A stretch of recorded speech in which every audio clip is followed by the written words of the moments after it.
ഖുർആൻ മനഃപ്പാഠമാക്കുന്ന സമയത്ത് ഞങ്ങൾക്ക് എപ്പോഴും മോട്ടിവേറ്റ് ആകുന്ന അല്ലെങ്കിൽ നമുക്ക് ഇൻസ്പിറേഷൻ ആകുന്ന ഒരു അനുഭവം ഉണ്ടായിരുന്നു. എൻ്റെ വാപ്പ അദ്ദേഹം പറയുമായിരുന്നു, അദ്ദേഹം ഇങ്ങനെ ഖുർആൻ പഠിക്കാൻ വേണ്ടി പോയ സമയത്ത് ഇടയ്ക്ക് കുറച്ച് പഠിച്ചു, പിന്നെ മടി വന്നു. നാട്ടിൽ ചങ്ങാതിമാരൊക്കെ അടിച്ചു പൊളിക്കുന്നു, ടൂറ് പോകുന്നു, അവർ ഡ്രൈവിങ് പഠിക്കുന്നു, ഡ്രൈവിംഗ് ലൈസൻസ് എടുക്കുന്നു. എൻ്റെ ഉപ്പ മാത്രം ഇങ്ങനെ ഒരു ചെറിയ മദ്രസയുടെ ഉള്ളിൽ ഭക്ഷണം കഴിക്കാനുമില്ല, മര്യാദക്ക് ഉടുക്കാനുമില്ല, എന്നും കഷ്ടപ്പാട്.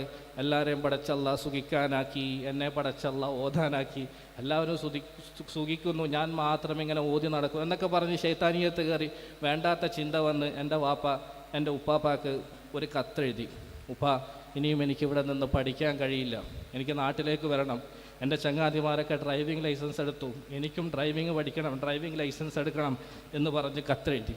അന്നത്തെ കാലഘട്ടം, ഫോണില്ലാത്ത കാലത്ത്. അതിന് മറുപടിയായിട്ട് ഉപ്പാപ്പ തിരിച്ചെഴുതിയ ഒരു കത്തുണ്ട്. ഞങ്ങളെപ്പോഴൊക്കെ ഈ മാർഗത്തിൽ തളർച്ച വരുമോ അപ്പോഴൊക്കെ ഈ സംഭവം അങ്ങോട്ടും ഇങ്ങോട്ടും പറഞ്ഞ് പരസ്പരം ഊർജം കൊള്ളാറുണ്ട്.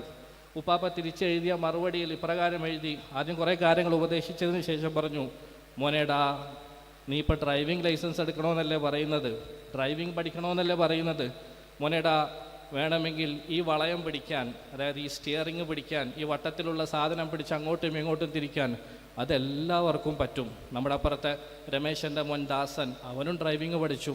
ജോണിൻ്റെ മോൻ അലക്സ്, അവനും ഇന്നലെ ഡ്രൈവിംഗ് ലൈസൻസ് എടുത്തു. പക്ഷേ മോനെ, നീ ഇപ്പോൾ പഠിക്കുന്ന ഈ ഖുർആൻ, അള്ളാഹുവിൻ്റെ കലാം, ഇത് പഠിക്കാനുള്ള ഭാഗ്യം ജാഹിലായ നിൻ്റെ വാപ്പക്ക് പോലും കിട്ടാത്ത ഭാഗ്യമാണ് മോനെ. ഡ്രൈവിംഗ് സീറ്റിൻ്റെ വളയം പിടിച്ച് തിരിക്കാൻ എല്ലാവർക്കും കഴിയും, പക്ഷേ പരിശുദ്ധ ഖുർആൻ പഠിക്കുക എന്നുള്ള ഭാഗ്യം ജാഹിലായ നിൻ്റെ വാപ്പക്ക് പോലും കിട്ടാത്ത മഹാഭാഗ്യമാണ്. ശരിയാണ്, എൻ്റെ ഉപ്പാപ്പ എൻ്റെ വീട്ടിൽ വന്ന് നിൽക്കുന്ന സമയത്ത് എനിക്കിപ്പോഴും ഓർമ്മയുണ്ട്.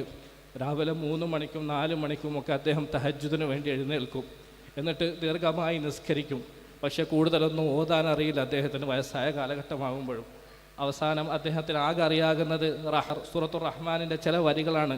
എനിക്കെപ്പോഴും ഓർമ്മയുണ്ട്, 4 മണി സമയത്തും 3 മണി സമയത്തുമൊക്കെ അദ്ദേഹം കിടക്കുന്ന റൂമിൻ്റെ അകത്ത് നിന്ന് ഫബി അയ്യി ആലാഇ റബ്ബിക്കുമാ തുകദിബാൻ എന്ന ആയത്ത് മാത്രം അദ്ദേഹം ആവർത്തിച്ച് ഓതും. കാരണം അതിനപ്പുറത്തേക്കോ ഇപ്പുറത്തേക്കോ ഉള്ള ആയത്ത് ഓതാൻ അറിയില്ല. ഓതണമെന്ന ആഗ്രഹമുണ്ട്, പക്ഷേ അദ്ദേഹത്തിന് ആ ഭാഗ്യം അല്ലാഹു സുബ്ഹാനഹു വ തആല കൊടുത്തില്ല. അദ്ദേഹം പറഞ്ഞ വാക്ക് 1000% ശരിയാണ്. അതെ, ഈ ഭാഗ്യം അതൊരു പക്ഷേ അള്ളാഹു എല്ലാവർക്കും കൊടുക്കുന്ന ഭാഗ്യമല്ല. ഏത് സ്കൂളുകളിലും ചേർത്ത് പഠിപ്പിക്കാൻ നമുക്ക് കഴിയും, പക്ഷേ ആ സ്കൂളുകളിൽ പഠിപ്പിച്ച് ചേർക്കുന്നതിനോടുകൂടി തന്നെ ഇങ്ങനെ പരിശുദ്ധ ഖുർആൻ ഓതാൻ, വായിക്കാൻ, പഠിക്കാൻ അതിനുകൂടി ഭാഗ്യം കിട്ടുക എന്നുള്ളത് തികച്ചും അഭിനന്ദനാർഹമായ കാര്യമാണ്, ആദരിക്കപ്പെടേണ്ട വിഷയമാണ്.